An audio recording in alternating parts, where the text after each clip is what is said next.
Bună ziua, dragii mei, bun venit! Domn profesor vlog, episodul 11, eu sunt Mihai Vărtejaru. O să vorbim în cele ce urmează de o carte rară în adevăratul sens al cuvântului. În primul rând, aș dori să prefațez clipul de astăzi, și anume să spun că, din păcate, nu o să găsiți cartea asta mai nicăieri, pentru că și mie mi-a luat destul de mult timp să o găsesc. Ea se numește Mesia sosit la vatra Dornei și a fost scrisă de un individ pe nume Costan Mândrilă. Nu este prima carte de povestiri hasidice pe care am citit-o, cea de-a doua carte de fapt. Povestirile hasidice sunt anumite povești ale evreilor, mai din toată lumea, dar în special din Europa, unde mișcarea hasidică s-a născut. Și cea de-a doua o să vedem în episodul următor despre ce este vorba, despre ce autor este vorba, ceva mai mare decât asta.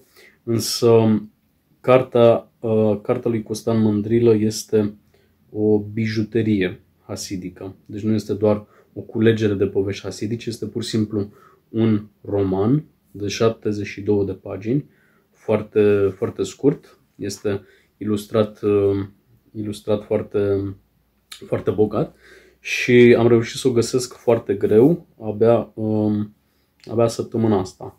Recunosc că o mare parte din timp de când am aflat de ea și până săptămâna trecută nu am căutat-o. Am căutat-o ceva timp, nu am găsit-o, m-am dat bătut și acum, după ce am citit poveștile hasidice de săptămâna trecută, am decis încă o dată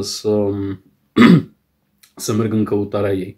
Acum, este o carte importantă pentru mine, nu numai pentru că este foarte bine scrisă din punct de vedere al poveștii hasidice și ilustrată cu niște desene deosebite care trădează o cunoaștere a Cabalei, însă este compusă ca o carte cabalistică, o carte scrisă în cheie cabalistică și o carte care trebuie să fie decodificată. Dacă o citești de la cap la coadă, o să crezi că sunt pur și simplu elucubrațiile unui mistic sau elucubrațiile unui om care l-a citit pe Borges și cam atât. Și a citit Biblia și eventual este evreu. Însă departe de adevăr. Ideea este că dacă nu l-aș fi cunoscut pe autor, aș fi crezut că este o fantomă literară a domeniului ăstuia. Un om deosebit de interesant.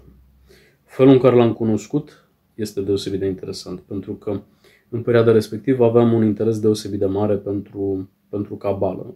Încă am, dar în perioada respectivă cercetam despre Cabală, căutam scrierile lui Isaac Luria și lui Abraham Abulafia și eram în Berceni, plecam de la prietena mea într-o dimineață și alergam după mașina 313 și pornise deja din loc, dar șoferul m-a văzut că alergam după mașină, s-a decis să oprească, a deschis ușile, am urcat în mașină în spatele mașinii și am reușit să mă țin de bare până să pornească din nou mașina.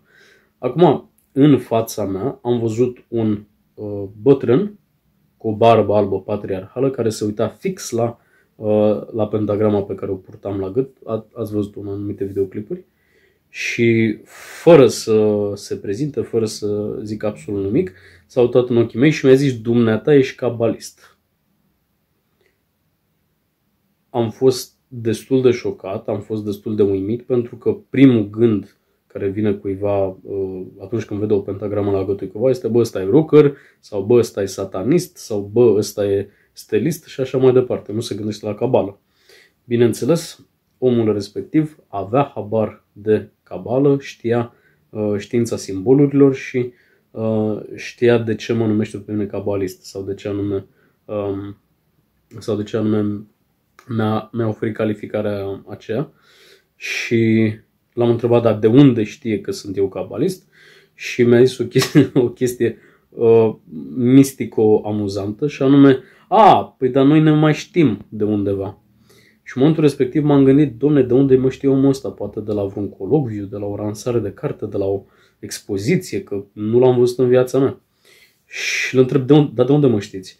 Și el mi-a spus, noi ne-am mai întâlnit pe vremea lui Abraham Abulafia, când tramvaiele astea erau trase de cai, nu de curent. Și am început un dialog destul de spumos, destul de interesant.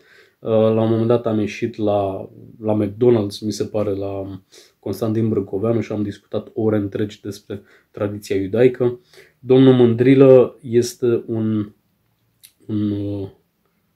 erudit în adevăratul sens al cuvântului și îmi pare rău că nu este mult mai cunoscut și în lumea academică, în lumea literară. Doar o singură carte este cunoscută ca fiind scrisă de domnia sa și sper poate să o reeditez eu, n-am idee dacă ar fi de acord. Cert este că o să încerc să mai vorbesc cu dumnealui și să mai scot câte ceva de la el. Este o carte cu foarte mult tâlc, cu foarte mult umor. Este o carte în care nu te aștepți la o grămadă de lucruri. Este scrisă într-o cheie mistică, profetică, dar în același timp are niște pasaje de care am putea să râdem, și anume când rabinul Eliahu, care are tot felul de puteri magice, stă pe o pajiște cu ochii închiși, vede pe ceruri căruța lui Ilie trasă de cai și una dintre potcoave îi cade în cap. Foarte drăguț pasajul. Și aveam aici subliniate câte ceva. E vorba de anumite daruri cu care este investit acest rabin Eliahu. Trebuie să spunem că rabinul acesta este Eliahu al cincilea, pentru că este fiul lui Eliahu al patrulea, fiul lui Eliahu al treilea și așa mai departe, până ajungem la Eliahul cel dintâi, care este discipolul lui Bești sau discipolul lui Baal Shem Tov, marele învățat, marele mistic, care a trăit pe undeva prin Moldova, Ucraina. Acum, aflându-se în vatra Dornei, da, se pare că diavolul îi zice despre unul dintre ucenicii săi: ucenicul tău locuiește la kilometru 0 din Viena și mi-a întărit convingerea că dacă nu-l cauți, deci să nu-l cauți, pentru că este hotărât să te arunce la câinii lui Doberman, de-l vei deranja făcându-i o vizită. Pogorându-și mintea în fierbințeala inimii, în câteva clipe te ajunse în fața ușii ucenicului la Viena. Timpul nu era pentru Eliahu decât galopul cailor sălbatici în poiana îngerilor. Așadar, un taumaturg, un vindecător, un rabin miraculos care poruncește copacilor să se mute și ei se mută, rabinul Eliahu, am putea să bănuim că este Mesia despre care se vorbește în titlu.